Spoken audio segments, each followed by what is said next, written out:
ಎಲ್ರಿಗೂ ನಮಸ್ಕಾರ. ಇವತ್ತು ನನ್ನ ಚಾನಲ್ ಅಲ್ಲಿ ಕ್ರಿಕೆಟ್ನ ಬಗ್ಗೆ ಮಾತಾಡುವ, ಅದು ಕೂಡ IPL 2024ನೇ ವರ್ಷನ್ ಬಗ್ಗೆ. ನಿಮ್ಗೆ ಗೊತ್ತಿರಬಹುದು, ವೆಸ್ಟ್ ಇಂಡೀಸ್ನ ರಿಟೈರ್ಡ್ ಪ್ಲೇಯರ್ ಆಗಿದ್ದ ಸುನಿಲ್ ನಾರಾಯಣ್ ಎಲ್ರಿಗೂ ಗೊತ್ತಿರ್ಬೋದು. ಸ್ಪಿನ್ನರ್ ಕೂಡ ಬ್ಯಾಟ್ಸ್ಮನ್. 1 ವರ್ಷದ ಹಿಂದೆ ರಿಟೈರ್ಡ್ ಆಗಿದ್ದಾರೆ. ಒನ್ ಡೇ ಟೆಸ್ಟ್ಗೆ, T20ಗೆ ರಿಟೈರ್ಡ್ ಆಗಿ ಕೊಟ್ಟಿದ್ದಾರೆ. ಅವರು ಲಕ್ನೋದಲ್ಲಿ ಆಲ್ರೌಂಡರ್ ಸುನಿಲ್ ನಾರಾಯಣ 81 ರನ್ ಮಾಡಿದ್ದಾರೆ.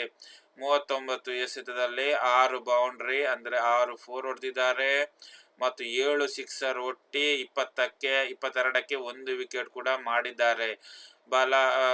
ಅಮೋಘ ನಿರ್ವಹಣೆಯ ಬಲದಿಂದ ಕೋಲ್ಕತಾ ನೈಟ್ ರೈಡರ್ಸ್ ತಂಡ IPLನ 17ರ ತನ್ನ 11ನೇ ಲೀಗ್ ಪಂದ್ಯದಲ್ಲಿ ಆತಿಥೇಯ ಲಕ್ನೋ ಸೂಪರ್ ಜೆಟ್ ವಿರುದ್ಧ 98 ರನ್ಗಳ ಬೃಹತ್ ಗೆಲುವು ದಾಖಲಿಸಿದ್ದಾರೆ. ಅದು ನೀವು ನೋಡ್ಬೋದು ಸ್ಕೋರ್ ಎಷ್ಟು ಅಂತ. ಎಲ್ರಿಗೂ ಗೊತ್ತಿರ್ಬೋದು, ಸುನಿಲ್ ನಾರಾಯಣ್ ಅವರು ಕ್ಯಾಚ್ ಔಟ್ ಆಗಿದ್ದಾರೆ, 81 ರನ್. ನಿಮಗೆ ನನ್ನ ಚಾನಲ್ ಇಷ್ಟ ಆದರೆ ಈ ವಿಡಿಯೋ ಸಬ್ಸ್ಕ್ರೈಬ್ ಮಾಡೋದನ್ನು ಮರೆಯಬೇಡಿ. ಲೈಕ್ ಮಾಡಿ. ಏನೋ ತಪ್ಪಿದ್ರೆ ಕೂಡ ಕಮೆಂಟ್ ಬಾಕ್ಸಲ್ಲಿ ಬರೆಯಿರಿ.